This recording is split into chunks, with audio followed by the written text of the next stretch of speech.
It's We're live. live. Josh, we're Yeah. live. All right. Here we go. Hello, PHOTOPILLERS. Rafael, the bar here. And welcome to another masterclass. Today, we're going to learn how to photograph annular solar eclipses with Mr. Josh Cripps. Hey, everybody. Welcome to the show. I'm just here for comedic entertainment. Rafael's going to do all the teaching. That's okay. No way. You're the master. Actually, I want you to explain me. I have the photo here. I don't know, you guys, if you can see this. But today, you're going to learn how Josh got this image here.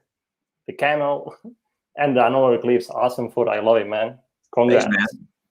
Yeah, so today we're going to talk all about not just kind of how I photograph that photo, but how if you want to create a photo like that, all the tools and pieces and knowledge and planning that you need to do to be able to create that yourself. So because there is two solar eclipses still coming up this year.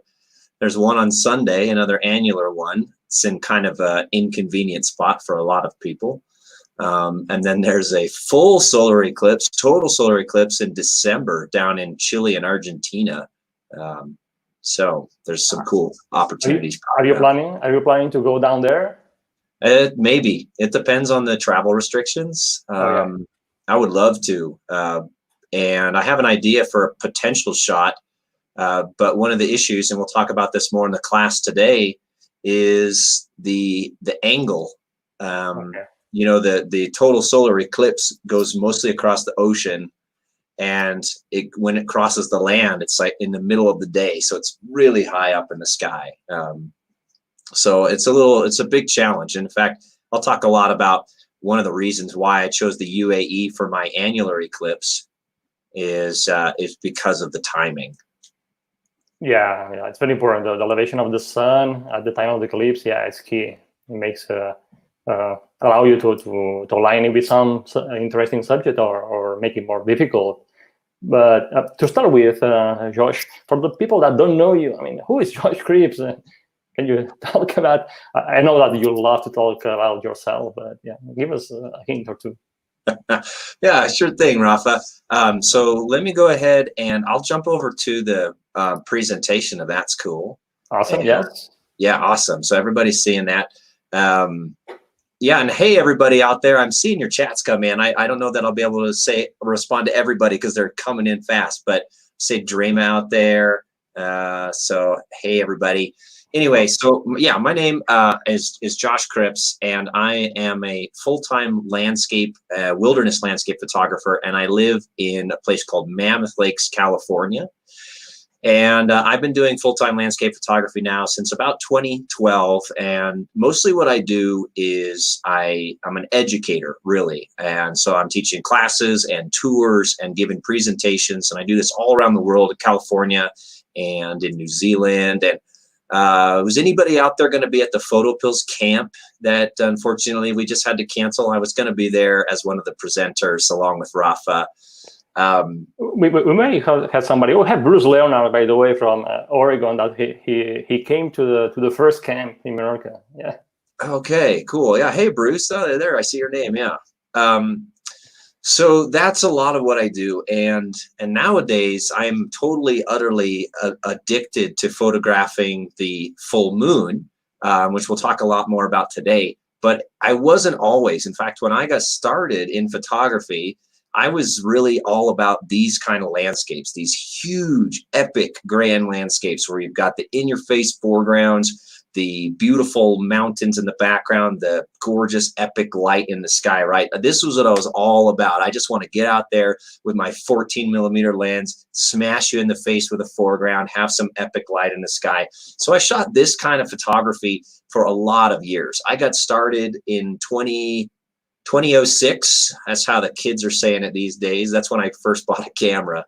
And this is all I wanted to do. I had this idol named Galen Rowell, and he shot photos like this. That's all I wanted to do. So I chased these kinds of photos for about probably 8 or 9 years. This is all I wanted, were these big old, in fact, what happened was these kinds of photos ended up making my career. They really built my career because in 2014, I got a call from Nikon Global, based out of Tokyo, and they asked me to go shoot a bunch of wide-angle photos for the Nikon D750 campaign. That camera came out in 2014. So this is a shot. If you go online and you look for the Nikon D750, you'll see this image in the marketing materials. And so they really, like, Nikon they're like, you're our wide-angle dude. And in fact, they hired me again in 2017 to do a shoot for their 8 to 15 millimeter fisheye lens.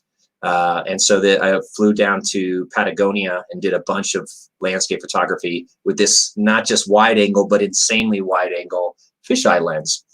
And so that's what I was all about for a lot of years. But I would say around 2016, I started to go through a little bit of an evolution, and I started to get more attracted to longer focal lengths and more intimate scenes. Instead of always photographing the huge scene, the biggest scene with everything in it, I started to be drawn to these more intimate scenes. Like this is a 30-minute single frame exposure at 200 millimeter star trails, or just, you know, these little moments that catch your eye. They're not quite as dramatic, but they still tell a beautiful story. These are flowers growing out of the mud cracks in Death Valley. And this is a place in New Zealand called Stirling Falls. And it's just this really beautiful, small, it's a huge waterfall. It's 500 feet tall, but I found myself being drawn more and more to these smaller scenes. And along those same lines, was it 2017, Rafa, that you were doing your round the world kind of tour for PhotoPills? Oh, yeah. So in 2017, what was that? No, crazy times, I mean. Oh yeah, crazy times. So by the way, Josh, can you remove the mouse from the photo? So yeah, I love this photo. Is amazing, by the way. Yeah, I just want to make sure that it works with my. Okay, I see what's going on. I got to make sure that I can scroll up and down here, but it doesn't work if the mouse is off the screen for some reason. All right. Anyway, so 2017, Rafa was doing this big round the world trip, and he was telling everybody about PhotoPills. He came to where I was living here in California, and we put together a PhotoPills seminar. And I was teaching about how to take landscape photos like this, and Rafa was teaching about sun and moon photography. And that was the first time that I ever really realized how powerful the moon can be as a photographic element. And so from that seminar in 2017, all of a sudden I was hooked, fixated on this idea of taking full moon photos, and not just full moon photos like this, but when I say full moon photos, I mean killer full moon photos. So what I mean by that is like full moon photos where the moon and the landscape are interacting in a meaningful way, where you do a lot of planning to make sure that you know exactly where the moon is going to be. You can line it up with something really beautiful on the earth to create an image like this, or like this. This is a selfie. And this was probably the hardest moon shot I ever pulled off. Because you could see my setup here. I was about 800 feet away from the top of that rock. So anyway, for the past couple of years now, I've been super duper addicted to creating these kinds of photographs with the moon lining up with something on planet Earth. And that just got me into the idea of shooting eclipses as well, because it's basically the same challenge on steroids. And in fact, it was Raphael who told me in October of last year that there was going to be an annular eclipse happening in Dubai, or near Dubai in the UAE, at the end of the year, December 26th. And I was already going to be there, be in that area. And so he planted this seed of, are you going to photograph the eclipse? And it mushroomed into this huge adventure to actually go about creating this photo. So anyway, that's a little bit of a longer introduction, I think, than you wanted, Rafa. But yeah, no, it's amazing, man. I remember the day we were talking about the possibility of you being there, you know, taking advantage of the eclipse. But I at the moment I didn't imagine that you could even capture something so beautiful and stunning. And it's really a big challenge to shot something like this, man. So. That's why you're the PhotoPiller of the Year too, right? You won the big prize. Yeah, so thanks for that as well. That was a huge honor to win the PhotoPiller of the Year award. And so, yeah, what should I just go into? Yeah, I can wait to learn how you make it happen. Okay, awesome. So what I'm going to do, you guys, then for the next 45 minutes or an hour or so, however long it takes, I'm going to go through basically my approach to shooting full moon photos. And that's the same approach that I used to create this eclipse image. And the eclipse is like, shooting an eclipse is this very small niche level thing, right? That only happens a couple of times a year, but you can shoot the full moon all the time. So I'm going to talk about how you can develop those skills to shoot the full moon in these beautiful ways. And then I'll take some time at the end to talk specifically about how I use that information, how I applied that information to create this photo and all the planning that went into it. All righty, so let's go ahead and jump on into her. Is there anybody out there who would be interested in taking pictures like this? I hope so, because that's kind of why we're here today. So why would you even want to do this in the first place? Rafa, don't raise your hand. We all know you're not a photographer. That's my secret, man. Okay, so why you want to do this? Well, the moon and the sun are, I mean, they're crazy beautiful, right? They're these really powerful storytelling elements that can add a lot to your photograph. And it's also an extremely difficult, a tough, but satisfying, creative, technical, artistic challenge to do this. And so let me just show you a couple quick example photos. Up until that presentation that Rafa gave here in 2017, this is the best full moon photo I had ever taken in my life. I took it more or less by accident. I was just standing on top of a ridge at sunset, and hey, the full moon appeared. I had no planning. I didn't know what I was doing. It's a total accident. So anyway, and if you've ever been in that position of trying to photograph the full moon, you know that it's really hard, right? I would love to just kind of see in the chat, if you have tried to photograph the full moon before and been really frustrated, just let us know. Like, we're going to try to solve some of those problems for you today. And I'm going to talk through really quickly why the sun and the moon are so hard to shoot. And the first reason is they're not that interesting by themselves, right? I mean, when you're out in the middle of the night and it's a full moon and you have this gorgeous kind of fairy tale mystical light scattering down through the forest, it's wonderful. But without any context, these celestial elements tend to be too static, too academic, too dry, right? So even if you go out and you're able to take a full moon photo like this, a lot of people start off, they have these big white blobs. That's their first full moon photo, is this white, just blown out moon in the middle of the sky. And then you go out and you take a photo like this, and this is very exciting. This is cool. But then the next time you go out to take a full moon photo, it looks like that. And then the next time you go out, it looks like that. I mean, it's basically like after you've done it 3 or 4 times, what else is there, So it's pretty static, pretty boring by itself. The next reason that the moon and the sun are so hard to shoot is that they're crazy bright. So the moon, right, it's nighttime. It's only natural to think you're going to be out there at night. And so it's dark. So I need a long exposure. I need to be at a high ISO. I need to be on a tripod. Duh, I'm going to stretch my shutter speed out. What happens when you do that? The problem is that the moon is actually as bright as a sunny day here on Earth. And so your exposure for the moon needs to be like something that you'd shoot during a sunny day, except the rest of the landscape is all black. It's all dark. So the moon being orders of magnitude brighter than the landscape makes this a huge challenge. And I'm sure you've all experienced this. If you expose for the details of the moon, everything becomes pitch black. And if you expose for the details of the landscape, then the moon becomes this flaming supernova ball of brightness, right? So has anybody ever been in that position before where you're like, I can't get these two things at the same time? This is really frustrating. Okay, so that's one of our biggest problems that we're going to learn how to solve today. Another problem that we need to solve is that the moon and the sun are actually tiny. And I know that they look enormous, right? When they're rising over the horizon, you see the moon coming up at dusk and it's this gigantic orb. And then you point your camera at it and it's like becomes these 3 tiny little bright pixels in the frame, right?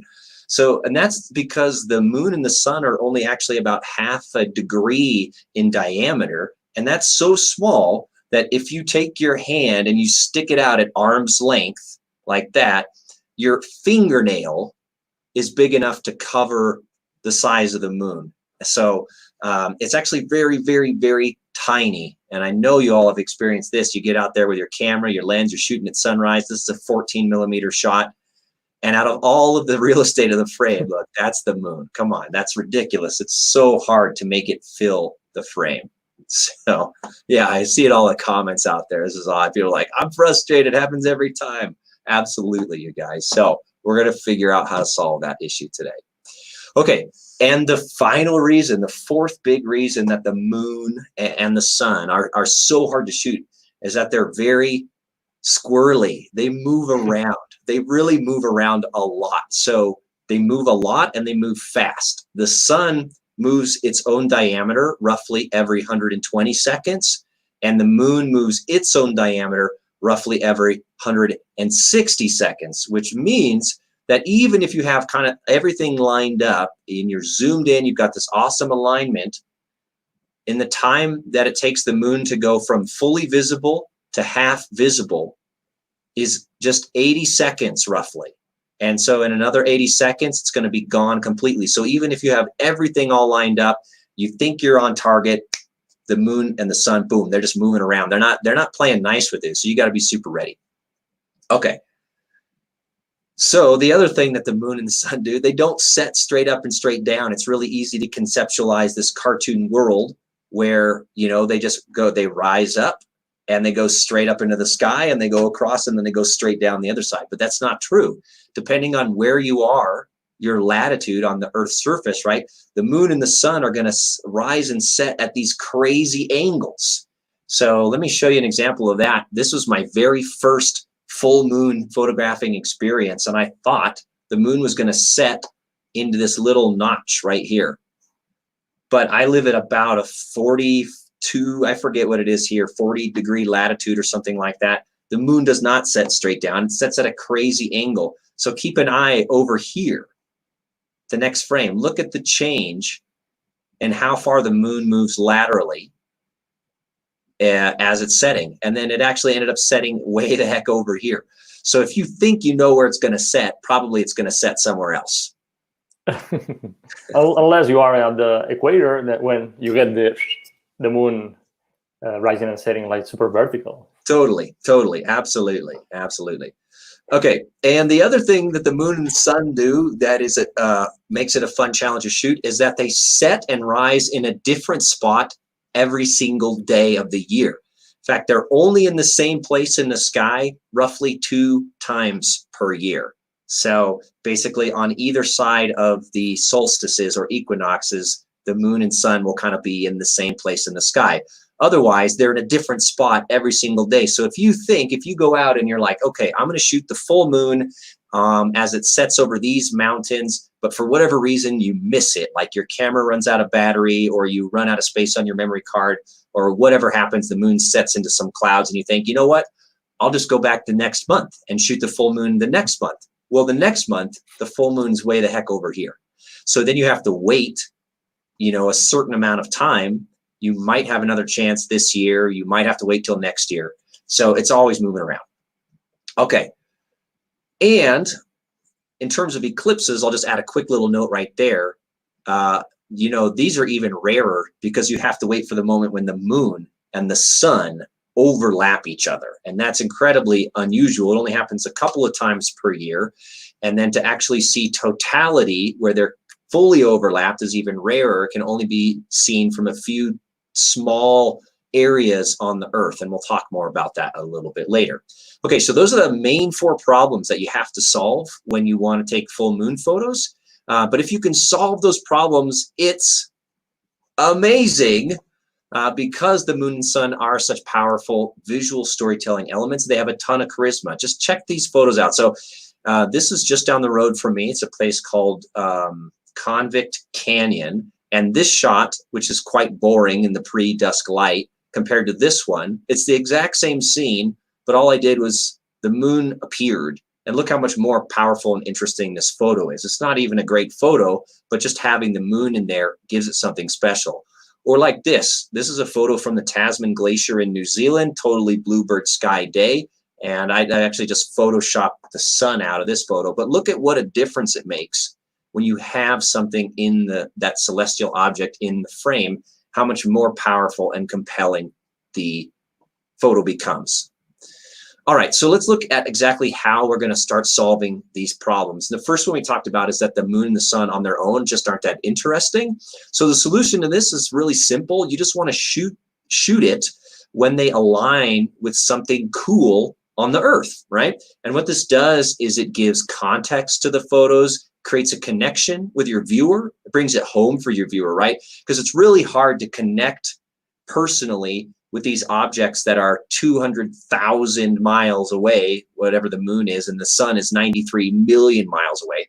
But if you can connect the moon to the Earth, then the viewer can connect with that object on the Earth. So a lot of times, the closer you can get the moon or the sun to whatever your object is, it's better, helps create a stronger relationship. So here's what I mean by that, right? Here's the moon floating in the sky above these mountains, and that's nice, but look how intimately connected they are in this photograph. There's a very clear relationship, and yes, this was a complete planned shot to see the moon setting in this exact location over these two mountains. This is Mounts Ritter and Banner in the Sierra Nevada, if anybody's ever been out this way. So that's what I mean about connecting. Okay, so what makes a good subject? Basically anything that sticks up into the sky by itself and anything that's really far away from you. So this could be mountains or lighthouses or statues or big ass buildings, monuments, or even camels in certain cases. So just as a quick example, these mountains here in the background, these are called the minarets. They're just outside of my house here in Mammoth Lakes. And you can see how they stick up into the sky by themselves. There's nothing blocking them in front and there's nothing behind them. And what that allows you to do is essentially have the moon or the sun interact directly with those objects. And that just helps with that connection. Okay.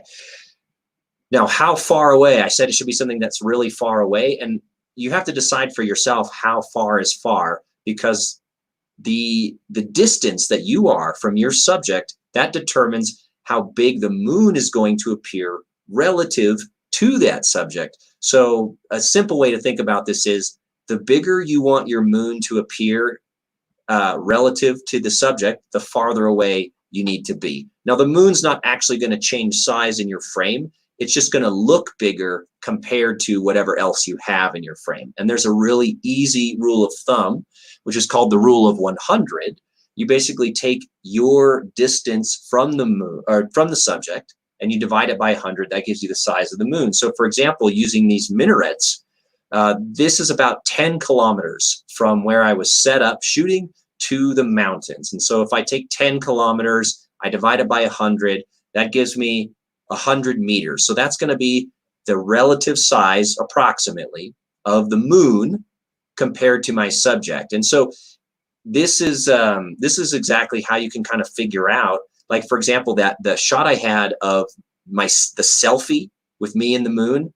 Well, I'm a little bit less than 6 feet tall. And so I know if I want the moon to go all the way around me, that the moon needs to appear at least 6 feet tall. 10 feet tall is probably better in the photo. And so then I can use that rule of 100 to figure out, okay, if I want the moon to be 10 feet tall, I need to stand about 1,000 feet roughly from the, so that's how you can kind of figure that out. And sure enough, when you do this kind of calculation, then it gives you a sense of what's the proportion between your subject and the moon.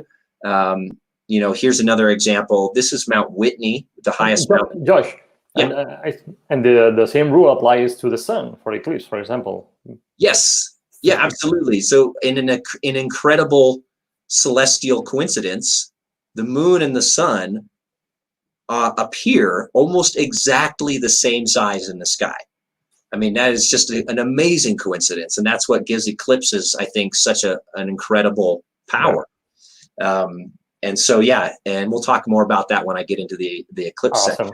Yeah. So this is Mount Whitney here, and it's got this east face is about 1,500 or so feet tall. And so I know that I want the moon to appear relatively on the same scale as that. And so I got back really far, 25 kilometers away.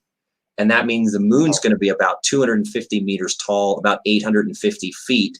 And so it's going to appear on the same order of magnitude as the east face. So it just gives you a sense of how you can make the proportions of your subject and the moon or the sun match in your photo.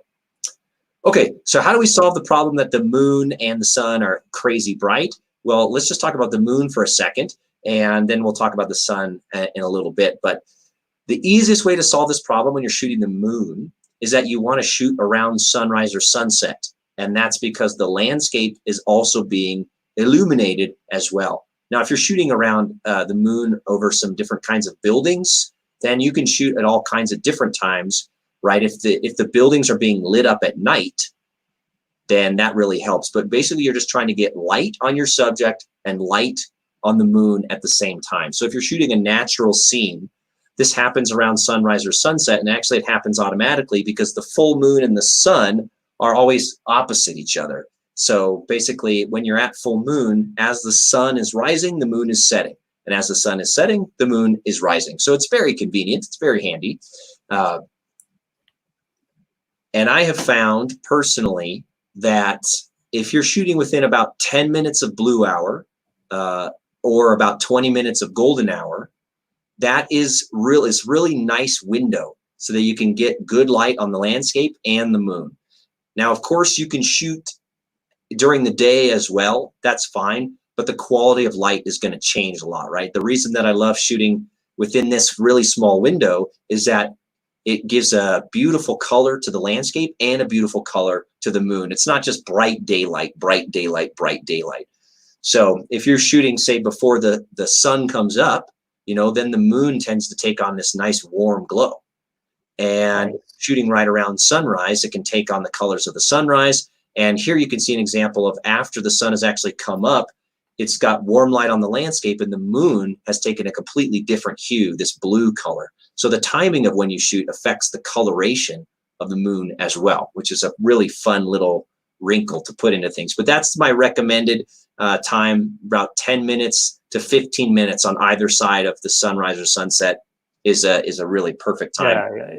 You're right, man. I mean, natural light of the sun that you have at the time of the shooting is key. So, guys, when you plan a moonshot, always double check what type of light you'll have, because it makes a big difference between one shot or another one. Daytime, you have this bluish moon, but yeah, when the sun is below the horizon, then you start getting this yellow. Powerful. I love that photo of the minarets, man. It's just amazing. It looks like a painting, actually. Thanks, man. Yeah, I got super lucky. Like I said, this was my very first. This was the same year that you gave the PhotoPills seminar. After the seminar was over, I went out and I bought a long lens right away, and I planned this photo. And I got really lucky because I was on a big ridge overlooking these, and so I could. As the moon moved, I could really easily move my position to make those fine-tuning to the composition. It's not always that easy, and we'll talk about that with the Eclipse photo. But yeah, I got really, this was definitely, I would say, more luck than skill than catching this first moon photo. Yeah, the light conditions were just amazing. Oh yeah, it was very smoky. We had forest fires all summer, so we had this really smoky purple, rosy light. It's crazy. All righty. So, one last point to say on photographing the full moon. And to get this timing right, this really small window between, right around sunrise and sunset, a lot of times the day of the full moon, the literal full moon timing doesn't work. So you might have a full moon that sets 30 minutes before the sun comes up. And what happens in that kind of situation is you get a photo like this, right, where there's just no light on the landscape yet. And of course, you can always bracket and combine later in Photoshop.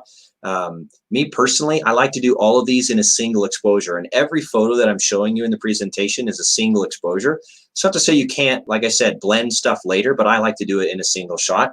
And so if you find yourself in a situation like this, where the full moon is setting, at the wrong time or rising too early or whatever, I find that a lot of times, if you come back, say the next day, it's an awesome time to do the shoot. because the moon will still be 98% full. It still looks full, but it'll be setting later in the day. And so you have a little bit more time for the sun to come up. So like I shot this on the day of the full moon. I went back the next day and was actually able to get light on the landscape. And you can see that the moon it's technically not full. It's 98 or 99%, but it looks full still. So that's a good time to shoot. Okay, now the sun is even brighter than the moon. So this is a huge challenge, and there's no, like, if you're looking at the sun, then essentially everything in front of you is being backlit. So it's very hard to provide illumination on the landscape and illumination on the sun. So my approach for shooting the sun is basically just go silhouette with whatever your subject is. And whenever you're shooting the sun, you absolutely need to use protection, you guys. You want to make sure that you have the right goggles, and you want to have the right filters for the front of your lens to protect your sensor and things like that. But yeah, so when I'm shooting the sun, I'm not trying to get any detail in the sun necessarily, but I'll just go a silhouette with my subject, and that makes my exposure. That's what I'm trying to accomplish there. Do you recommend using a solar filter or a ND filter? Yeah, that's a great question, Rafa. You know, to be 100% totally safe, you should use a solar filter. It blocks enough light. But my practical experience doing this photography is that a solar filter is so dark, and that it allows you to see the details in the surface of the sun itself, which means you will never ever see any detail outside of it. So if you want a silhouette photo like this, you can't get that. Okay. You know, and it may be possible to like put a solar filter on and then increase your exposure a bunch. I actually haven't tried that. Interesting. I don't know how far you'd have to increase your exposure to be able to see detail in your subject as well. So for pure safety's sake, yeah, use a solar filter. For practicality's sake, like I shot this with a 10 stop, and that was it was like the right balance. I tried using a 15 stop first, and it was too dark, because I had to increase I remember I had to increase my shutter speed to a level where the sun was starting to move in the frame before I could still see details in the subject here. So cool. Thank you. You bet. Okay, so our third problem was that the moon and the sun are really tiny, and this one's an easy solution. You basically just want to use a long telephoto lens, and I found that anything between about 200 and 1,000 millimeters works. But for me personally, the sweet spot is 400 to 750 millimeters. And some people, so for that, I'm using this this lens, which is the Nikkor 200 to 500 millimeter lens. And I basically just use this lens for all of these shots. And I have a couple of shots that I shot at 1,000 millimeters or 750 that I did use with teleconverters. But at this point, my experience with using teleconverters has not been very good.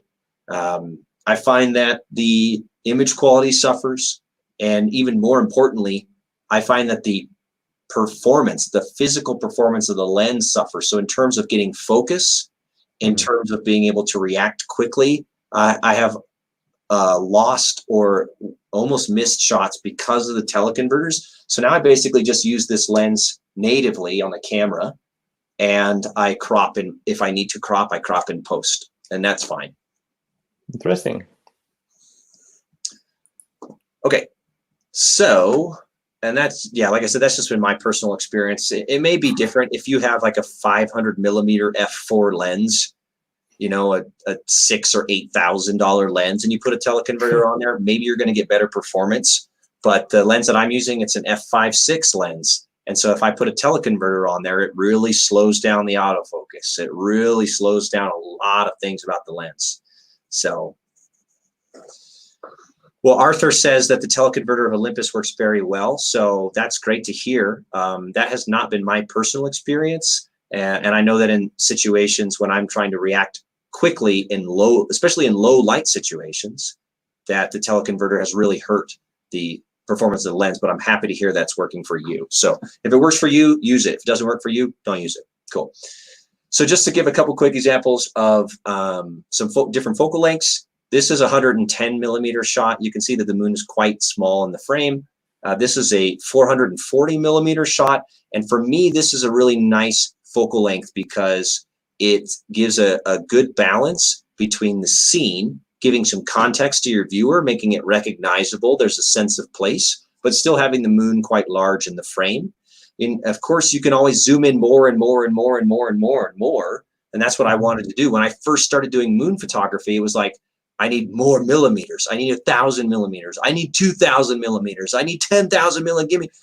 Well, what I found is that when you start to shoot the moon at 1,000 millimeters, is you lose all sense of what the landscape is. So you're zoomed in so far that it is hard to see what it's a photo of. And maybe this would work if it was a photo of a person or something smaller, but photographing mountains, I found at these very, very high millimeters, you lose a sense of place. So that's why I really like 400 to 700 millimeters personally. Awesome. We have a question here. Is from Rick. He's asking if you're shooting a full frame or a crop sensor. Yeah, I'm shooting a full frame. Most of the time I use a Nikon Z7. So that's a 46 megapixel full frame mirrorless camera. And that means if I do have to crop in, which I did on the Eclipse photo, and we'll talk about that, we're getting there pretty quickly. That give me an equivalent focal length of 750 millimeters, but I still had the overall image is still 20.7 megapixels or something like that. And the reason that I use the Z7 is because it has stabilization, image stabilization built into the body plus the lens. Nice. And that's really, really important, actually. This is a perfect slide to ask that question on, because stability is incredibly important when you're shooting at anywhere between 400 and 1,000 millimeters. When you're at, say you're at 1,000 millimeters, the field of view of your lens is about 2 degrees, right? It's this tiny little, so any vibration at all, if you touch the camera with your hand, if there's any wind blowing, the thing, you can just see the vibrations just moving around all over the place. So having stability is incredibly important. And so to get that stability, here's what I recommend is you have a rock solid tripod. Yeah. It just has to be a good tripod. And then I think the best, I haven't actually done this myself, but I suspect that the best solution would be to have a gimbal head that people use for wildlife photography, because they're designed to hold those huge lenses very, very stable. Now, that being said, you can get away with it. I now use this head, which is from the Colorado Tripod Company, because it has an incredibly high locking force. I think they say it has 75 pounds of locking force, which is more than even Really Right Stuff their huge BH55. So this one, it just, boom, it's dead solid. So I use that tripod head. And you basically want to use anything and everything you have at your disposal to add stability to your photograph. And so that's exposure delay mode if you're shooting with Nikons, or mirror up mode. You definitely want to use a remote cable release, so you're not physically poking your camera, because you'll see your frame just do this if you're touching your camera. Sometimes I'll even throw a bag of rice on the end. If it's a windy day and that you'll see the wind can cause these vibrations, I'll throw a bag of rice on the end of my camera. And contrary to everything you've ever been told about using VR or IS or VC when you're on a tripod, I use vibration control, vibration reduction when I'm shooting the moon. And that's just to get rid of those little minimal vibrations. It really locks in the image.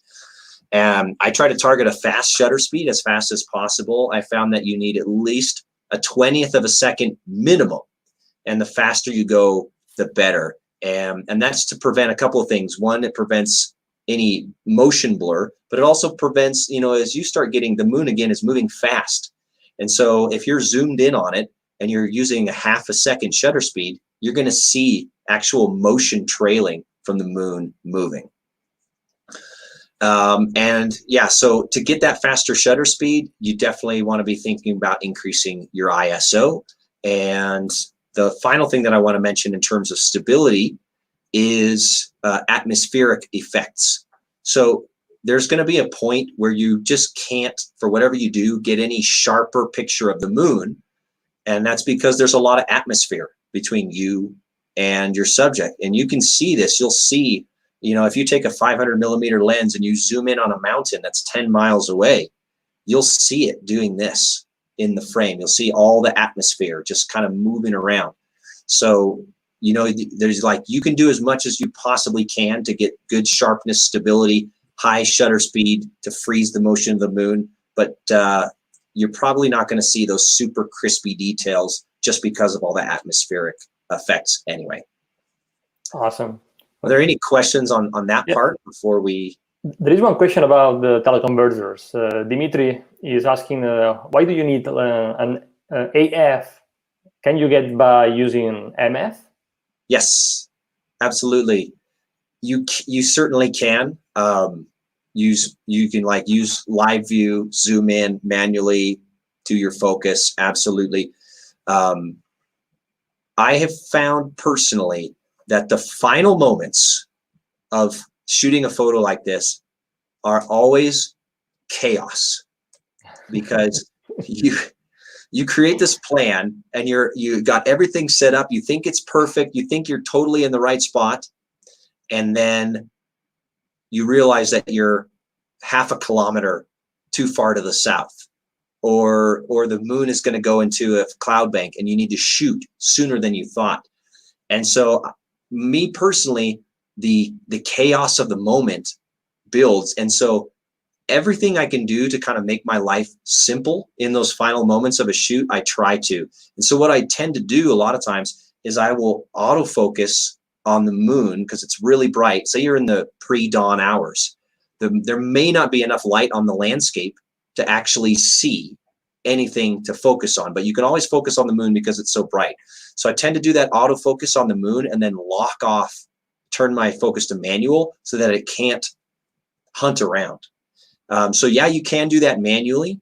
Absolutely, go for it. But it's just, that's one more thing you have to do in the moments when it might be chaos. Awesome. We have quite a few questions, by the way. Okay. Yeah. Please, guys, don't be shy. We didn't mention that at the beginning, but please don't be shy about questions. We're going to have time for Q&A at the end, but if anything pops up during the presentation, let us know. Yeah, for example, David is asking us, what ISO do you recommend? And I mean, and Jamie, what's the f-stop using for that distance? So yeah, I would say in terms of the ISO, then with a modern camera, just use whatever ISO you need to get at least like this 120th of or 1/20th of a second. Again, that's the minimum. That's the like borderline, you know. And so I typically end up being something. My settings typically end up being something like f8. If I'm at a 20th of a second, like just before dawn, then I might be at ISO 200 or 320. It doesn't end up, usually doesn't end up raising that much. I think this photo, let me see if I can find it. Yeah, I think this photo I was at about ISO 560 in order to get the, this was setting quite a bit before the sunrise. And so I really needed to increase that ISO to get a quick enough shutter speed that early. And then in terms of the f-stop, you know, for the kinds of photography that I'm doing here, where both the subject and the moon are super far away, f5.6 or f8, it's totally fine. Yeah. And then there will be situations where, you know, you're going to be, your subject will be, you have to make a choice. Like, do you want the subject in focus or the moon in focus? Say you're shooting like a person like this. Where did it go? You know, I obviously, I want the person in focus. The edge of the sun is a little bit soft because of that. I think this was probably at, I think I shot this at f8.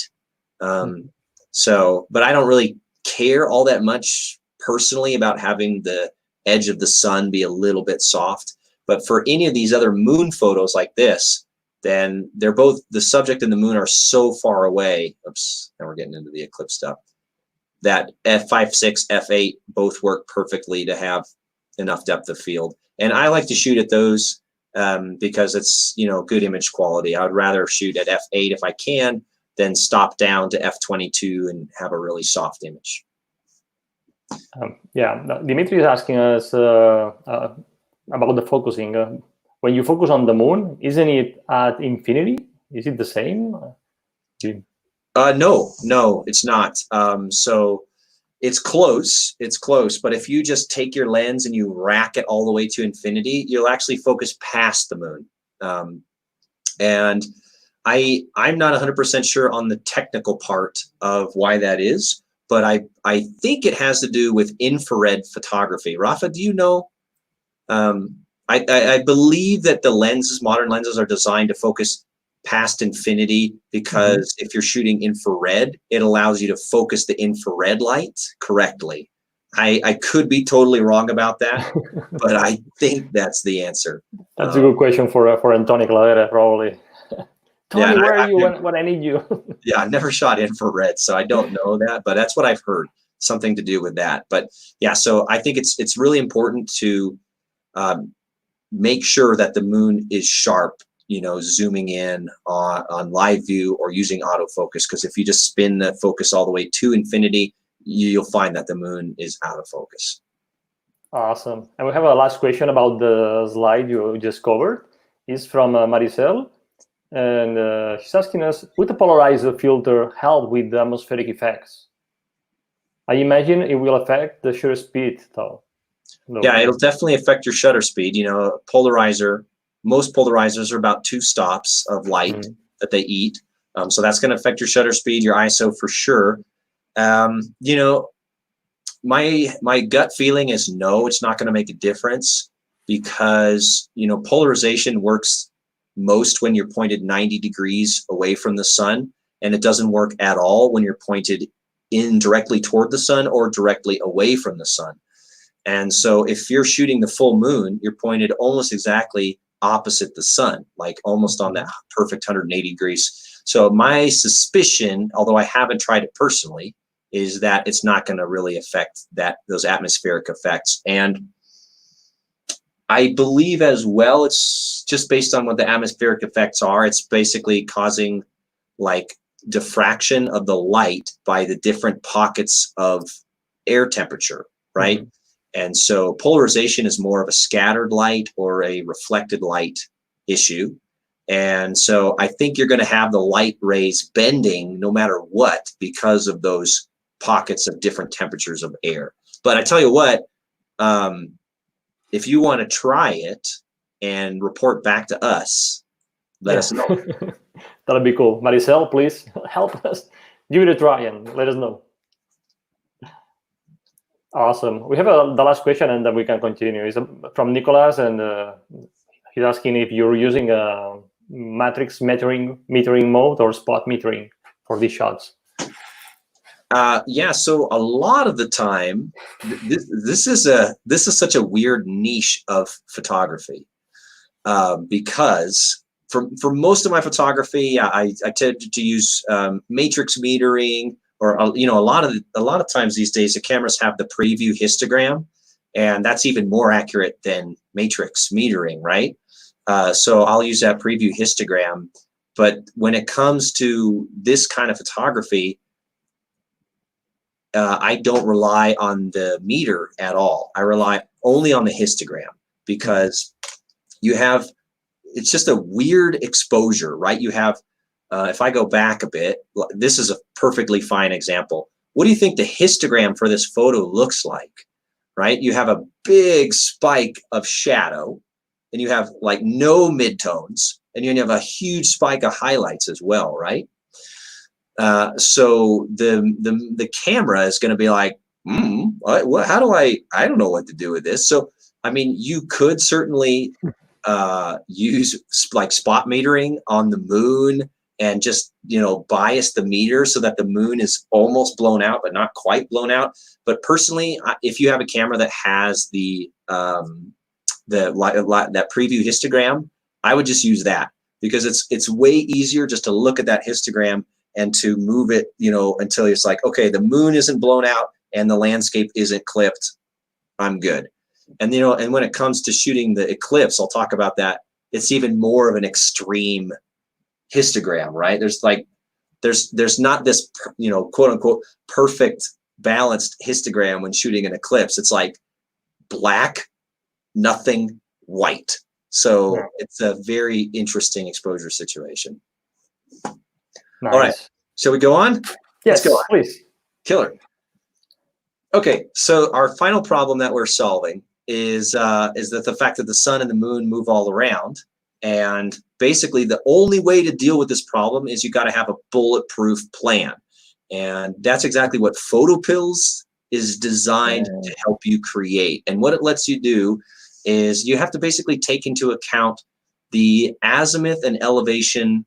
The azimuth is how far the moon or the sun is around the compass, starting at north. So for example, if you have a tool like PhotoPills and it tells you that the moon is at an azimuth of 90 degrees, it means it's exactly due east. And if the azimuth is 180 degrees, it means it's due south. So that's just how far around the compass it is. And then the elevation is the angle it is up into the sky. And so if you had an elevation of 0, it means that it's right at the horizon. If you have an elevation of 90, it means it's directly overhead, and everything in between.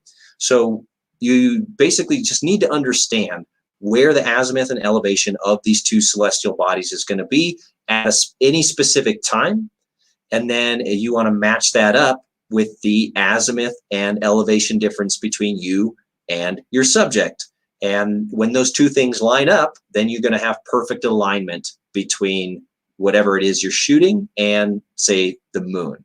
You also need to keep into account that the sun and moon are in motion, and so the azimuth and elevation change from moment to moment. And so what I find is that it's best to figure out in advance what the angle is between you and your subject, what the elevation difference is between you and your subject, and then anticipate when the moon, say, is going to be at that same time. That gives you the moment that you need to be in that spot.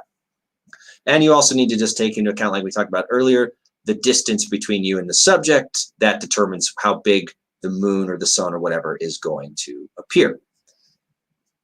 All righty, so let's get into the eclipse itself. Although I see there's a question here. Okay, Rafa's on it. The elevation is based on the center of the moon. What part of the moon is on the right? Yeah, the center, exactly. So the figures that PhotoPills are giving you is to the exact center of the moon. And so you have to take that into account, that the moon has an actual thickness of, you know, 1/2 degree roughly, right? And so if you want to take a photo when the moon is sitting perfectly on, say you're at the ocean where you actually have a level horizon, and you want to see the bottom of the moon kissing the ocean, then you don't want to shoot when it's at elevation 0, because that's when the center. And so you need to wait till it's 0.25. Is that right, Rafa? Yeah, more or less, yes. Approximately, yeah. Yeah, for the moon and the sun and the eclipses, you always need to be ready to move a little bit, you know, adjust your shooting spot. So yeah, the idea is to have the plan with PhotoPills, and then yeah, what we say, plan and pray, and be ready to move a bit. But you explain us a lot about, you know, moving around to get the shot you want. Yeah, totally. So at this point, I'm going to talk through you guys how I created the plan for this eclipse photo, because it really was planned out with excruciating detail. There was no part of this that was left to accident. And then for any detailed PhotoPills questions, we'll be able to demonstrate the process. But I'll just kind of go through the broad strokes, okay? Awesome. And so, like I said, you have to have a plan. You have to know where the moon, the sun, and all that are going to be at a specific time. And I use PhotoPills for this. I think it's an incredible tool for that, because they do things like they have these great eclipse planners and all this cool stuff. And so if you are on this call, I assume you already have PhotoPills installed on your phone, and you have some, I mean, if you don't, you should go get it right now. But anyway, so when you load PhotoPills, basically there's a couple of screens that pop up, and like this one, the planner. So if you click on the planner, it brings to a screen like this, and they have this really cool panel where you can load all the eclipses going forward into, I don't know how many years it goes into the future. I mean, it's like 2050, something like that. Yeah, yeah. Okay, so you can load eclipses. You just click on this little button, and it allows you to load, you know, all the eclipses you want going forward into the future. And so to plan this shot out, I clicked on this one right here, which was the annular eclipse happening on, you know, Christmas Day or a day after Christmas. And when you do that, it brings up this big map that you can see here in the far rightmost panel that shows you exactly where the eclipse is going to be visible, right? Because it's not visible from every point on the Earth. And then the crazy thing, like we were talking about earlier, is even though this map shows where the eclipse is at least partially visible, if you want to actually see the full annulus, the complete totality of eclipse, there's only a tiny little swath, and it's a little hard to see on the screen here, but there's this tiny little gray line that runs right through the center of the frame here. And that's the only place along that line on the Earth's surface where you would be able to see the totality of this annular eclipse. And so I knew for this shot, I needed to be somewhere along that line because I really wanted to see the complete annulus. Now this point right here in the middle is called the point of greatest eclipse. And so it might be tempting to say, well, duh, let's just go to that point, the point of greatest eclipse. That's where we're going to have the, you know, we're going to see the best eclipse, right? But here's the problem with that. That point of a greatest eclipse, if I go back a slide, you can see it's in Indonesia, right? It's right here in Indonesia. And if I zoom in on where that spot is, it's near this area called Lalang. And PhotoPills tells me when that is happening. So the eclipse here, the moment of greatest eclipse is at 1:17 p.m. in the afternoon. And here's all the different phases. The moment of greatest eclipse is 1:17. And if I use you know what, Rafa, maybe we should go to a live demo. Why not? I mean, feel free to. That way I can just show people how to like access these different screens. Okay, so let me pull up my,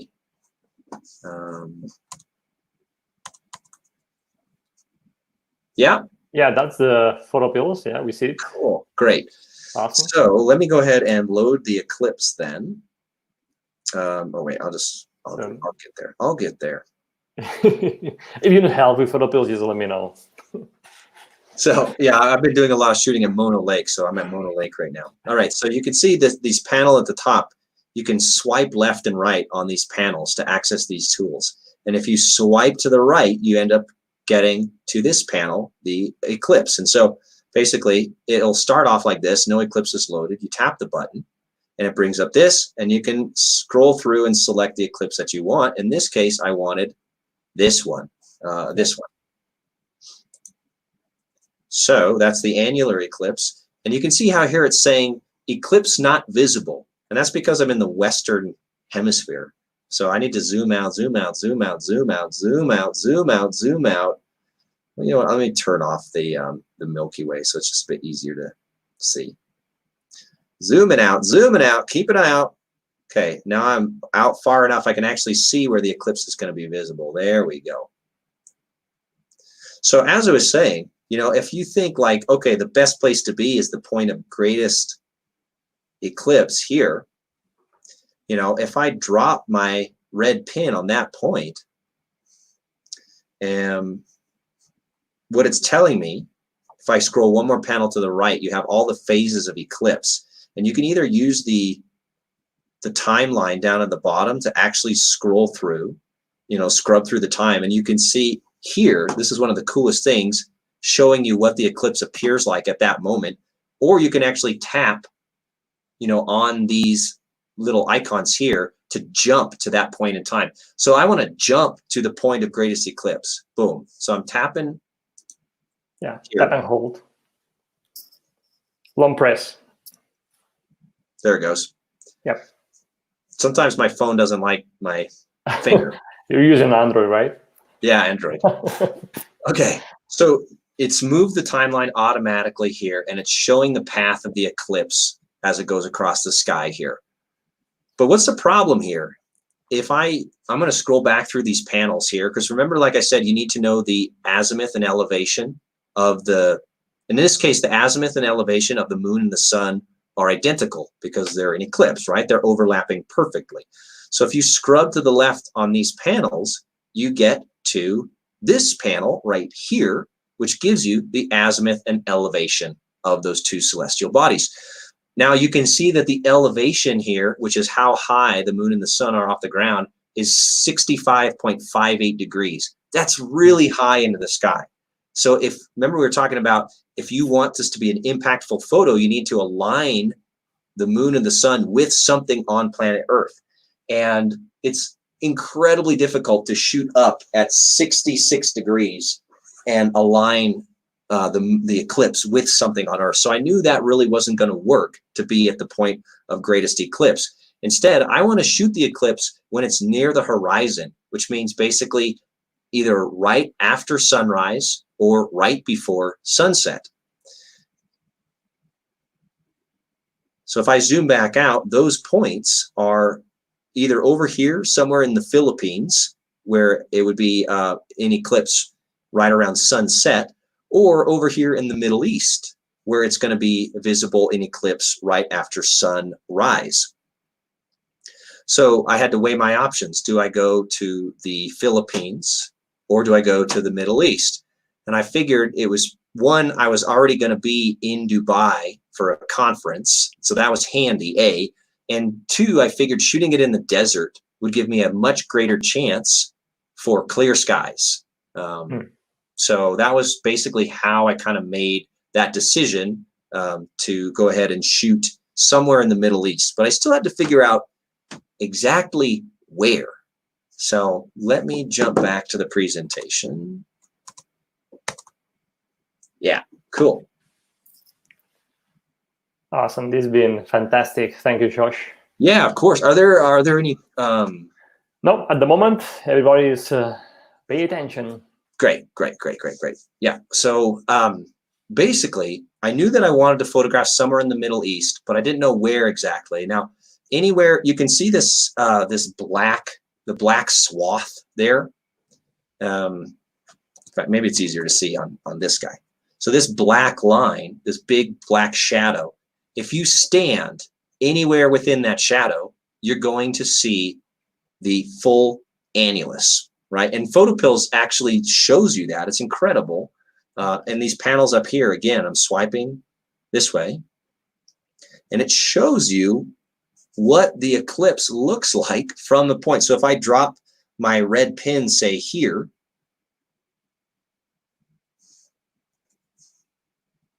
I got to adjust the time. There we go. You can see that it's showing me I get a crescent shape to the eclipse, but not the full annulus. And that's because I'm outside the gray line. And the same thing over here on the other side. If I move the pin down here, I get the crescent on the other side. But if I drop my pin right in the middle, boom, then I get the full annulus, which is what I wanted to see for this shot. Now, I didn't end up getting the full annulus, but I'll talk about why that is in just a second. So I knew that I wanted to be somewhere within this gray line, somewhere in the Middle East, and that gave me a choice between being, anywhere from Oman to the UAE to Qatar to Bahrain. Could stand in any of these places and see the eclipse. So why? Like, how do you choose where to go? And for that, it basically comes down to, what do you want to see in the photo? So in my opinion, the best full moon photos, the best eclipse photos, start with a very strong vision of what you want to see in the image, right? And that will dictate exactly where you go, what you stand, how you shoot, all that stuff. So I was thinking, I'm going to be in the Middle East. What can I put in the photo that's representative of the region, but as also aesthetic? And so I just started brainstorming, right?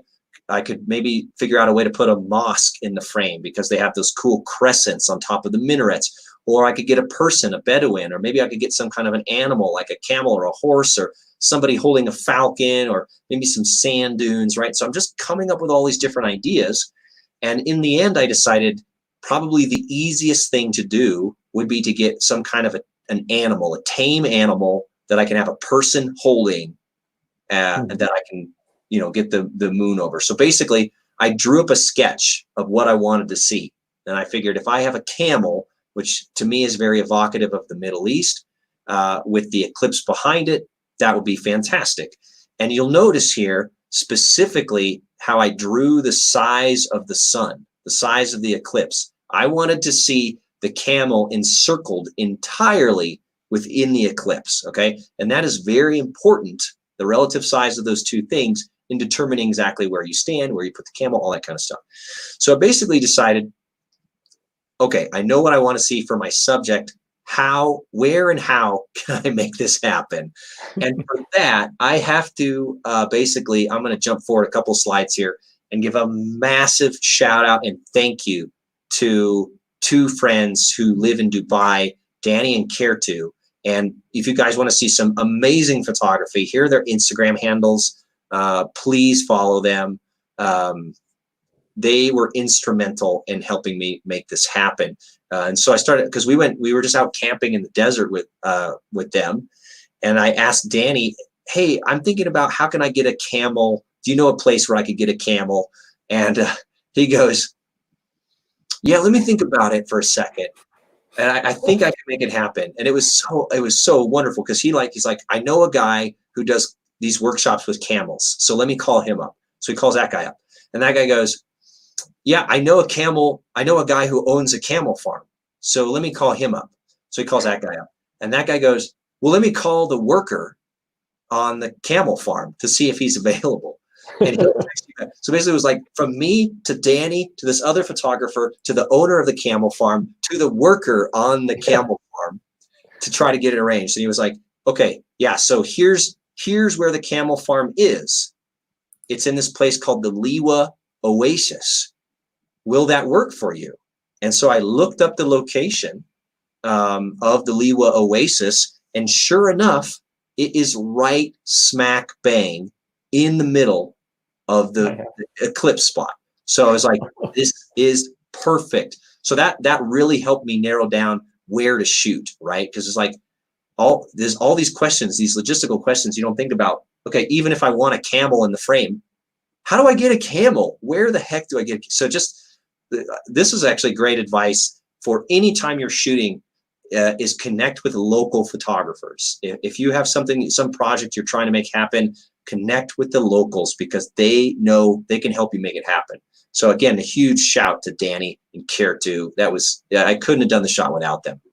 And I saw a comment in there about Shadi Al-Rafai. Yeah, so there's another photographer out there the exact same day. It was unbelievable coincidence that we showed up at the same time, with the same idea in the exact same spot and shot two very similar photos. But he was a lot closer than I was. Like, it was so funny. We basically, it was like, I had my camel, like on this dune, and his camel was on this dune. We were just next to each you other. had two camels then? Yeah, there were two camels, two different groups shooting.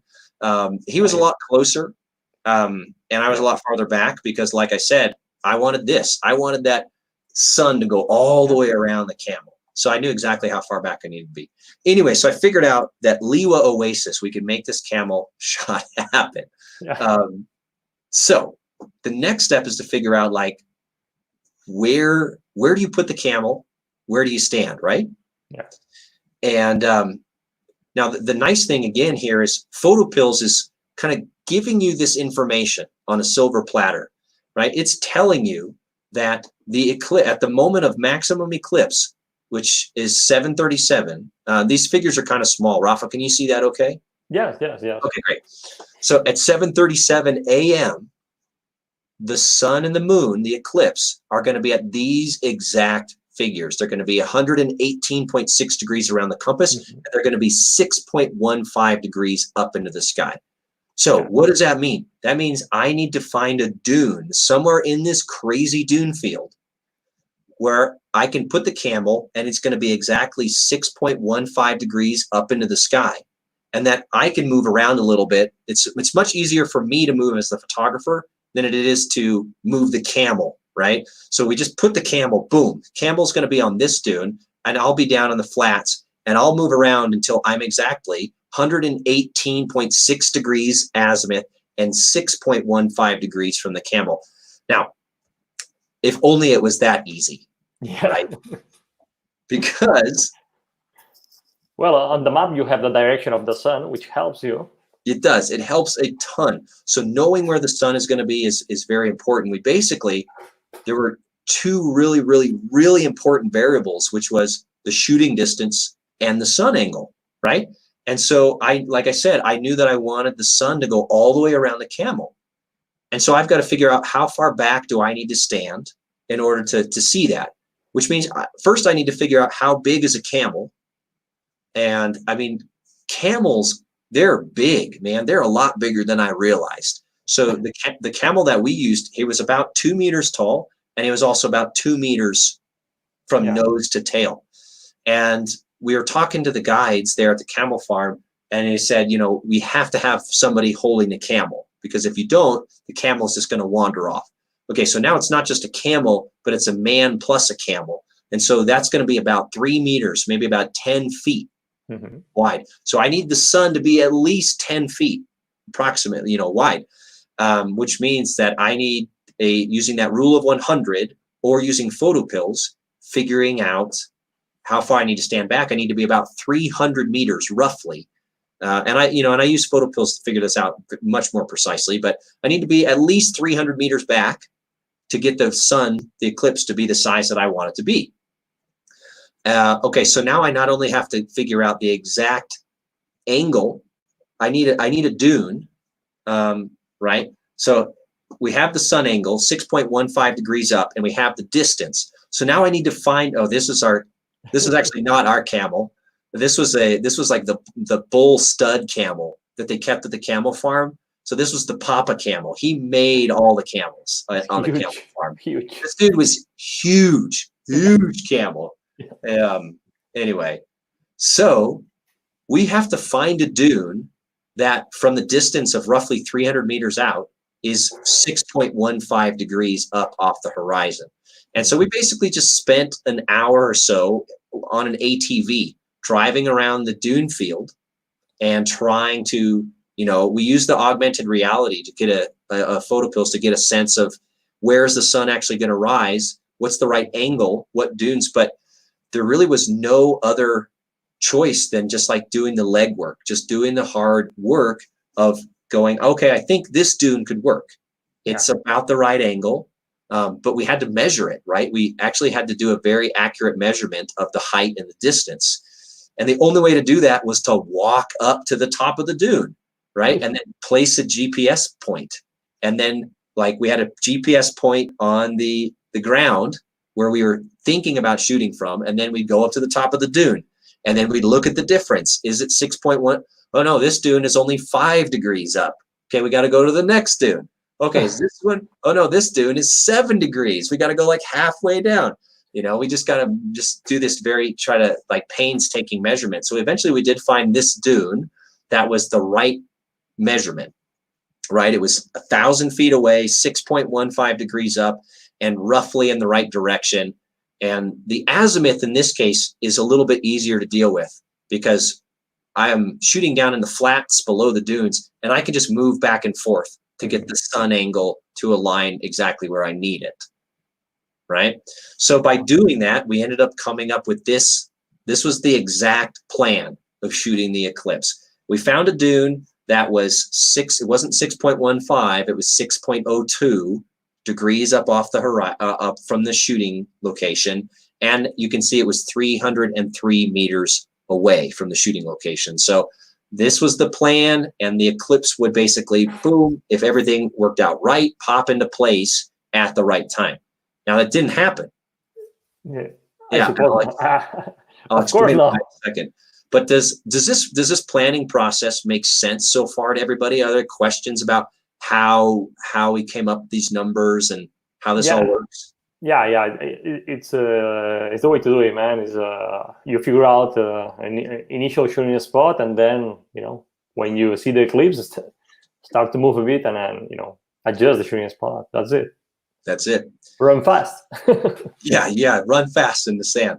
Well, it did help. So I was the reason that I Danny Aid was the guy who connected me with the camel farm, but Kertu, but the other person in my shout out, she actually came with me to do the photography that morning, and she's got some awesome photos of the eclipse as well.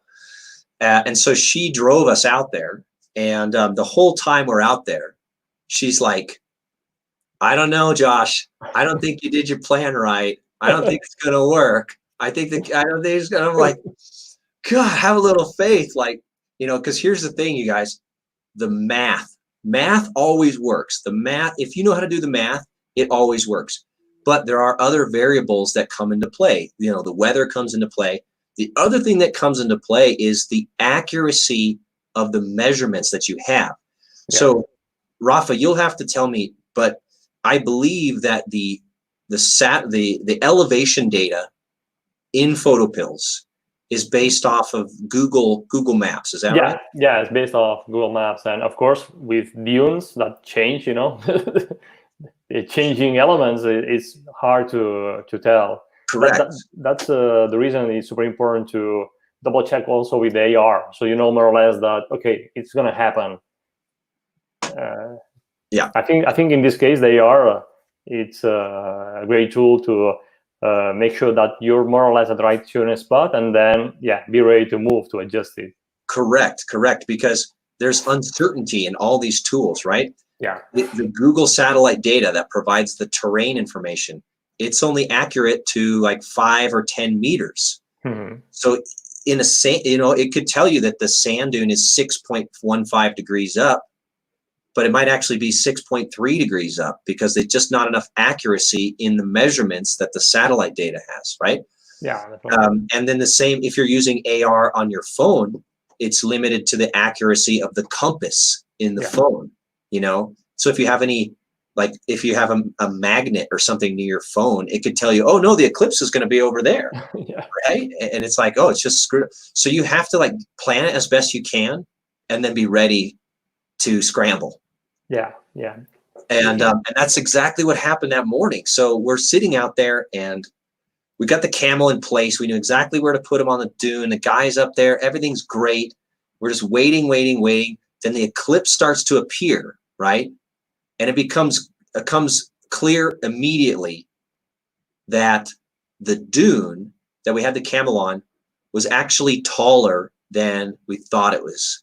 Mm-hmm. So the dune was maybe 5 meters taller than Google Maps measured it. Mm-hmm. So what that meant was the eclipse was going to appear behind the dune, it would appear behind the camel perfectly. The alignment was amazing, but it would just happen later than we calculated. Mm-hmm. So we're starting to freak out a little bit at this point, because this becomes clear that this happened because the sun here, it's about to go into the annulus. It's about to go into totality. But the problem is the camel is way off to the other side. My gosh. And actually, I'm getting a little bit ahead of myself, because I do want to talk about settings and things like that before. Okay, well, I'll just get here and then I'll jump back. Yeah. So the sun's about to go into eclipse, but our camel is way off to this other direction. Now, normally it's not really a problem. Like, you can force the celestial bodies to move with you. Mm-hmm. If you move to the right, the eclipse moves to the right. If you move to the left, the eclipse moves to the left. So you can actually just track it with you. That way it makes the final alignment really easy. But that only works if the dune is the height that you thought it was. So if I move to the right to get the eclipse in the right position, it was below the dune. Okay, so that's a problem, right? Now, normally all you have to do to solve that problem is back up, right? Because you have like this, the guy here in red, this was Yeah. my initial shooting position. So my line of sight to the camel is above the Eclipse. Now, if you back up, I just back up to where the green guy is, the line of sight drops and I can see the Eclipse, no problem. Why didn't that work in this case? Because there was another dune behind our dune. Oh my. So from the initial shooting position, you couldn't see that dune. But when I backed up, you could see it. So here's the sun in eclipse. It's in the annulus right now. And if I back up, you can see the other dune starting to appear, right? And so these were unfortunately the only two options I had at that point, was either shoot the sun with the man and his feet below the dune behind, or just wait.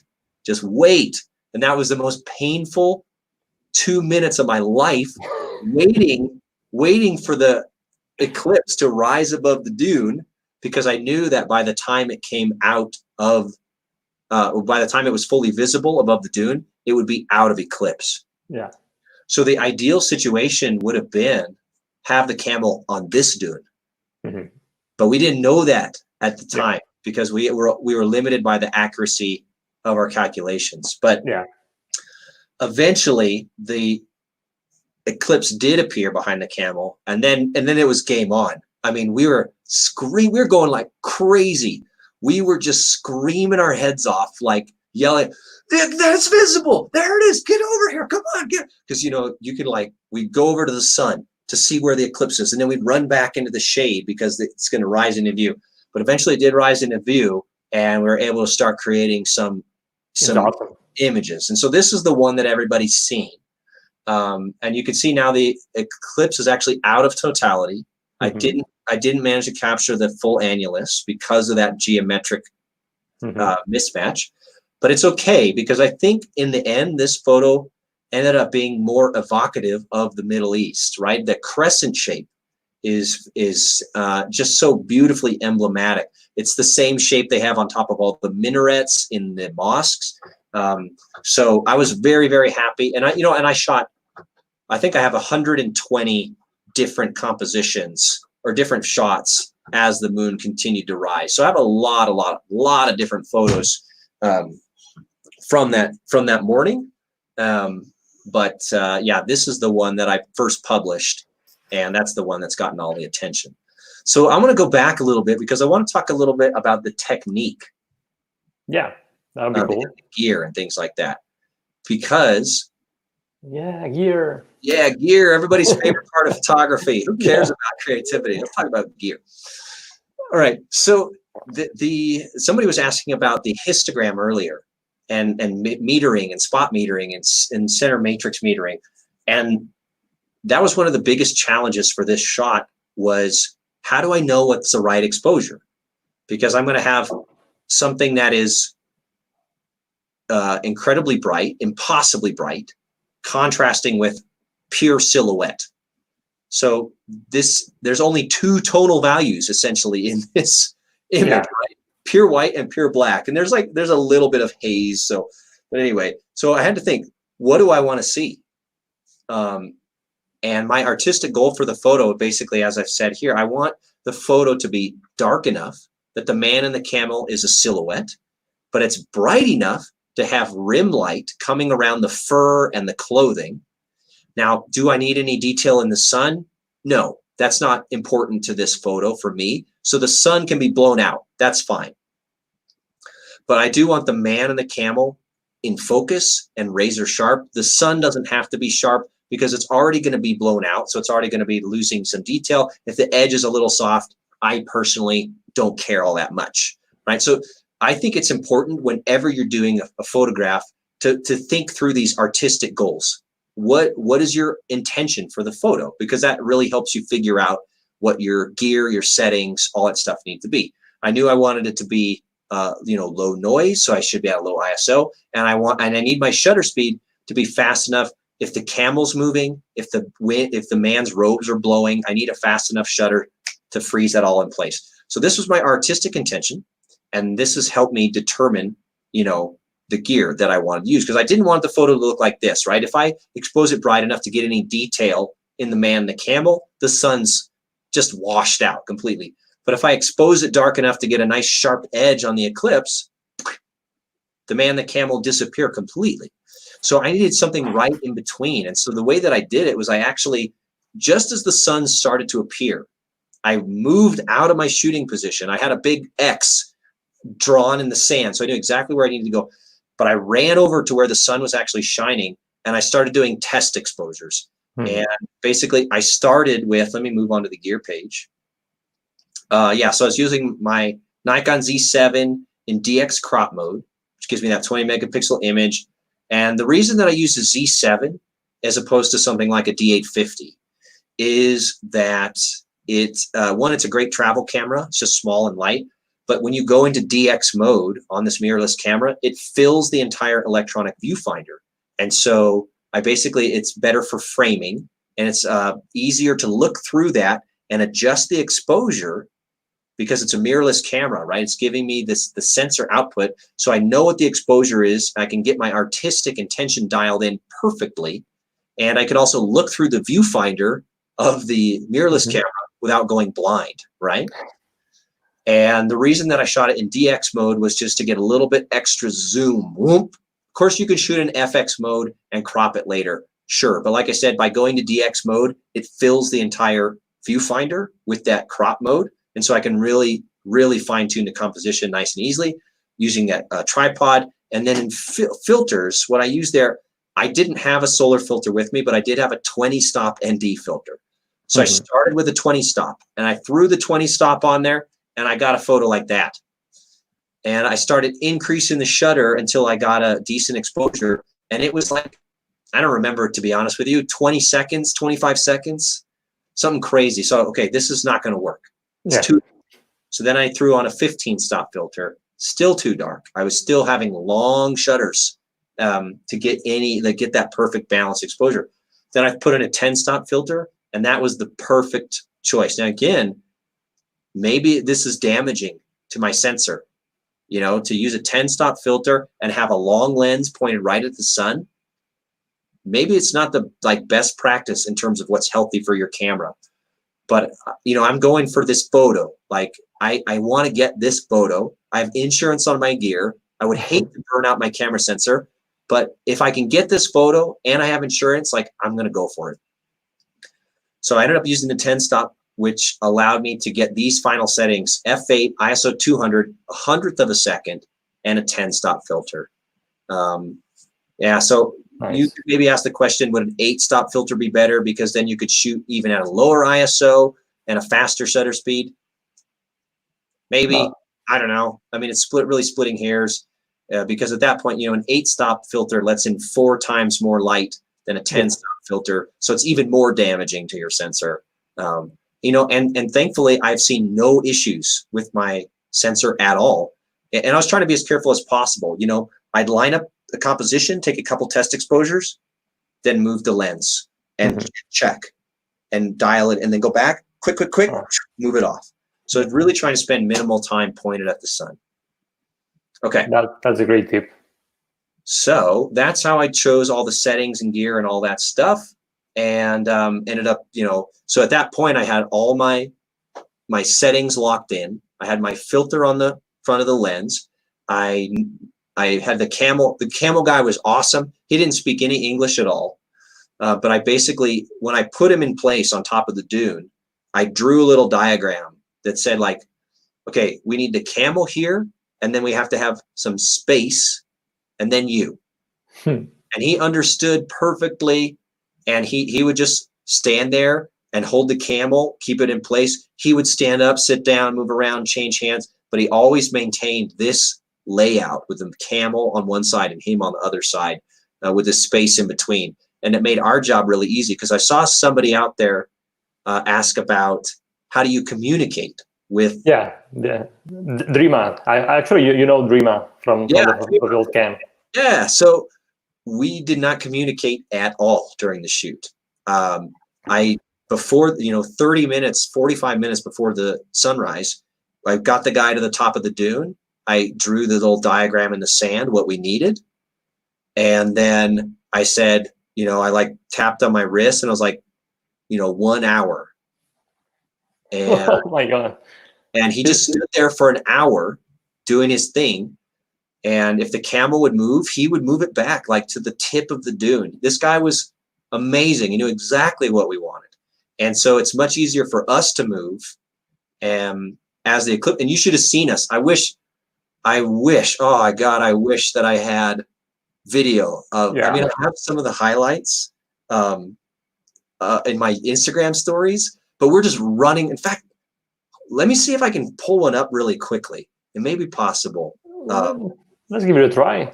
Yeah, I mean, let's give it a try. You guys, you want to see the whole adventure? You can just go to if you want Instagram and check the solar eclipse story. It's just amazing. Yeah. So if you guys, exactly as Rafa said. So it's here, the Eclipse 2019 one, and I'll try to get through as quickly. But in the morning of, basically, it's working. Yeah. Great. Okay, so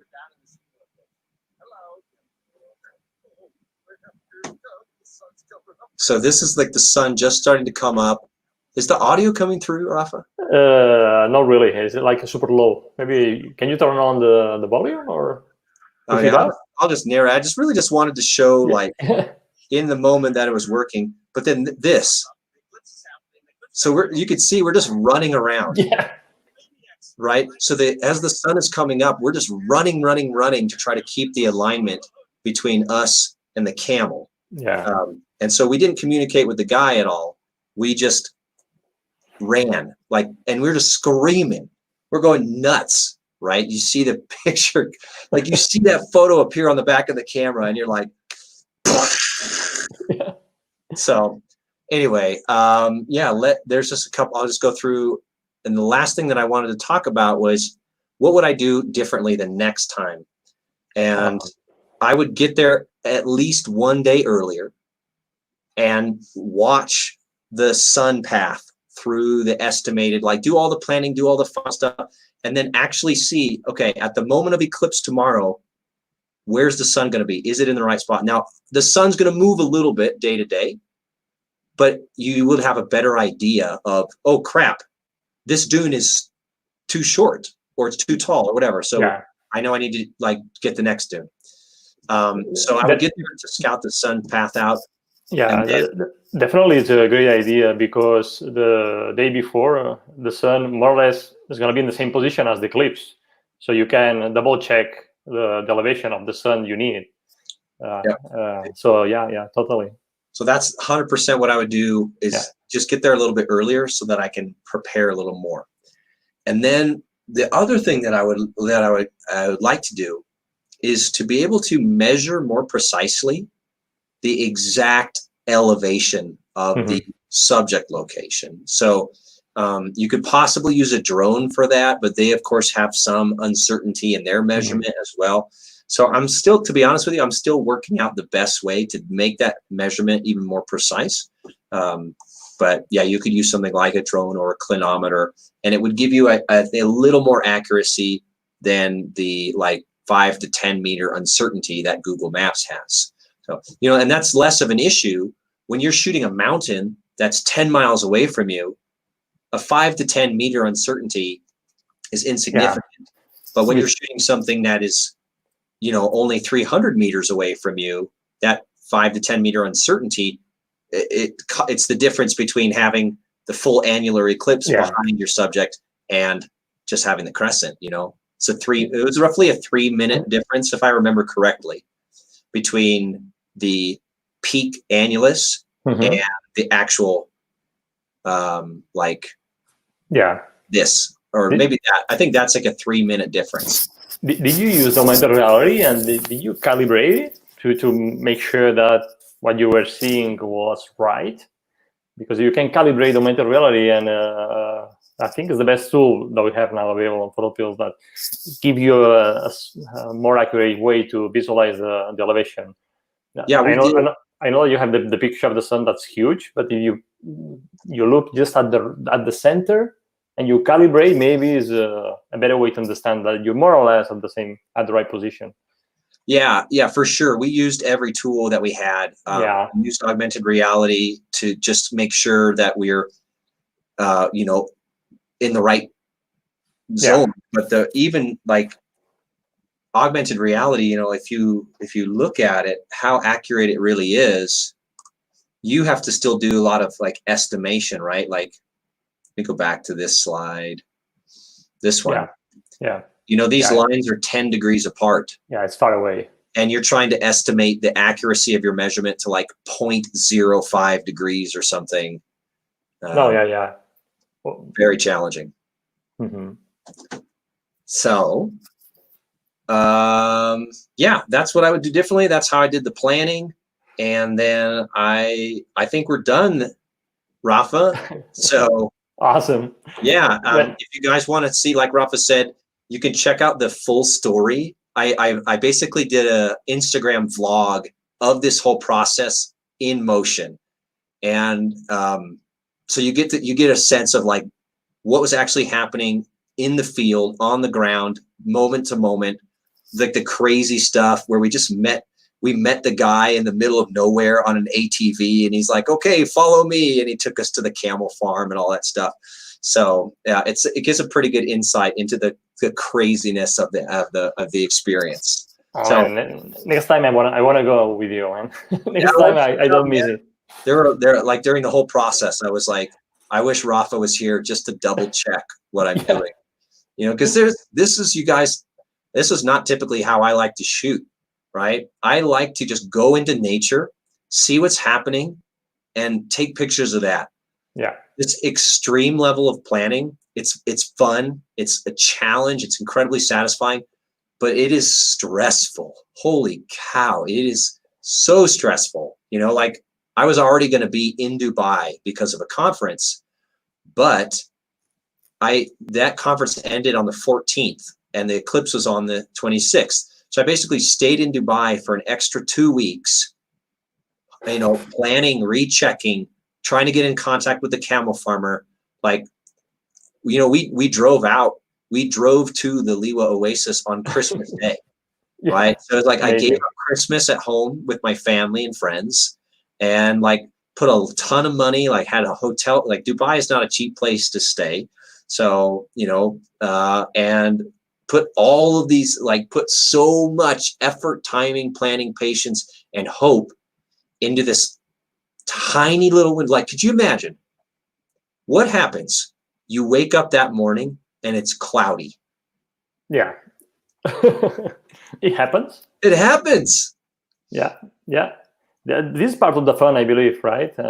When you have an idea of a photo and you chase it and you fight for it, you can fail, but it's so rewarding, you know, to just try it and live the adventure and the moment of capturing. I'm sure the moment of capturing your photos was just, you know, you'll never forget that. Oh that my moment. God, it was so exciting. Because this is the kind of image where it doesn't need post-processing, right? Like the only post-processing I did to the raw files for these photos was I did some more fine-tuning the exposure. They were a little bit underexposed, so I put the exposure up a bit, and I played with the white balance to kind of bring that warmth to it, and I increased the saturation. So 3 very minor adjustments.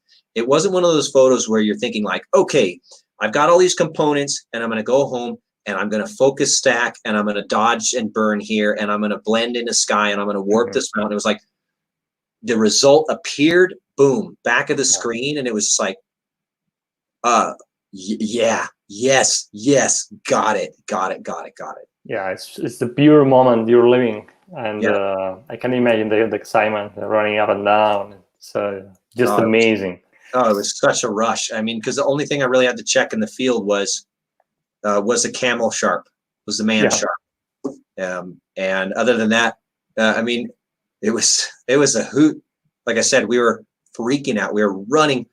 I mean, I think the image doesn't really tell the tale. I would really encourage everybody to go watch the stories, because the image doesn't tell the tale. The image is very serene, right? It's a man, a camel. They're just standing still. It's great. This beautiful arc over the top of them. That was not how it felt, you know, because like you're chasing the sun. The sun is moving so fast. You can see this, like the shadow line of the dune moving away from you. So run. Plop the camera down, get it aligned, try to get the composition lined up, make sure the guy's sharp, take a shot. The sun moves, you pick up, you run to the next spot, pop it down, you try to, like, it was a hoot. Yeah.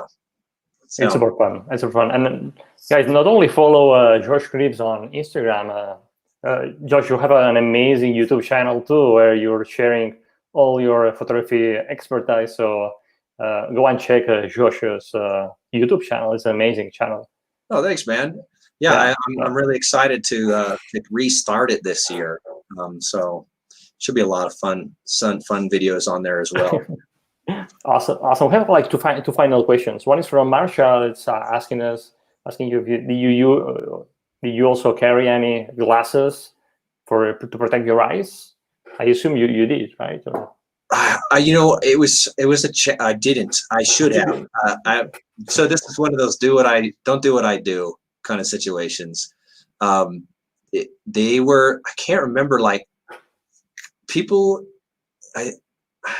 There was something in Dubai, like you couldn't get them, or it was hard to find them, or I don't know. Honestly, I don't have an excuse. I was being careless. That was like the one part that maybe I should have planned a little bit better. You know, I went to extreme lengths on the actual photography plan, and you know, I could have ordered a pair of Eclipse glasses on Amazon because I started the plan 2 months before the shot. Like I could have just bought a pair of Eclipse goggles for $5. But it's hard to work with Eclipse glasses on. Yeah, probably is. It's impossible. Well, and it's amazing when the eclipse happens. Not that I'm advocating you be unsafe, but the amount of light compared to like full sun, it's so much less. It's crazy. Really? Yeah. Even with the annular eclipse, awesome. Well, the annular eclipse, I mean, it's bright. It's very bright. Don't look at it. Yeah. And only the, you know, to be honest with you, my eclipse goggles was my camera because it was the mirrorless camera. So the only time I was looking at the sun was through the eyepiece of the camera. Yeah. Awesome. So the last question, and you're gonna love this one, from Dave Cadwell. How much this trick cost, and how did you recover the cost? Yeah. Okay. That's a tough question to answer, just because, like I said, I was there for a conference. So I had my travel I had paid for already to be a part of that conference. And if I was doing the shoot just for the shoot, I wouldn't go to Dubai 2 weeks in advance. Yeah.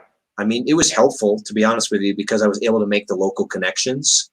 But now I have those connections. And so probably what I would do is, if the next time I'm going to go plan, you know, an elaborate eclipse photo like this, show up at least a week in advance to make local connections, figure out how you're going to execute it, you know, and then it's just a matter of, like, I think my flight home from Dubai was a weird trip. Like I flew into Greece, then I took a boat to Dubai from Greece, and then I flew home. So it wasn't exactly a straightforward trip. But it probably just the Dubai portion, like, cause I stayed in hotels for the week before the eclipse, or 2 weeks before the eclipse. We paid for the camel. It wasn't that expensive. I think I paid $150 to hire the camel, and we camped in the dunes. So that was free. We had a little bit of food. So it really was just like hotel and flight, you know, so whatever that is, $2,500 probably. Like the hotels in Dubai are not cheap. Yeah. So yeah, that was the most expensive part by far, but I was able to recoup the costs actually, because, well, one, again, being a part of the conference, it was professional investment, so I didn't mind spending the money on it. And then two, I won the Photo Pillar of the Year award from PhotoPills, and that has a prize package, $3,000, isn't it, Rafa? Yeah. Yeah. So basically, winning that contest with this photo basically paid for the photo. And I've sold a few, sold prints of it, things like that. It hasn't actually been a huge money maker. I'm sure it could be if I like figured out a better way to market it, but it has given you a lot of visibility too, right? I mean, it's not only the money you get on the short term, but you're leading as a photographer. You're leading because you're creating images that no one has taken before, and that status is hard to measure, in terms of short-term money. Absolutely. Yeah, that's really hard to. It's like having a YouTube channel. Like it costs a lot of money to have a YouTube channel. I mean, not just a time investment, but the gear investment. And most YouTubers, like, I mean, I'll be straight with you guys. Like, I killed my channel in 2017 because I stopped making videos, and I just restarted it. And each video that I put up, I mean, it takes hours and hours and hours to make these videos. Yeah, you bet. And each video returns like, I don't know, $25 a month in ad revenue. So you can't. It's hard to just say there's an even trade-off. But what happens is, people like Rafa was saying, they come to the channel, they learn something. Maybe they come. I've had a bunch of people come on photo tours and things like that because they come from the YouTube channel. So it's the same kind of thing. Like the photo is just part of my brand now, really. And in fact, Kevin Durant, if you guys are basketball fans, he uses this photo as his Instagram profile picture. Really? Yeah, he did. I didn't know that, man. Of course, and I have not been able to contact him about that. So if anybody out there knows Kevin Durant, tell him to call me and pay for this unauthorized use of my photo. Maybe you should start checking in with PhotoClaim, our friend Nico Thinghouse, or at least to get some visibility from Kevin, right? Yeah, something. Yeah. But wow, to Kevin Durant's Instagram profile, that's amazing.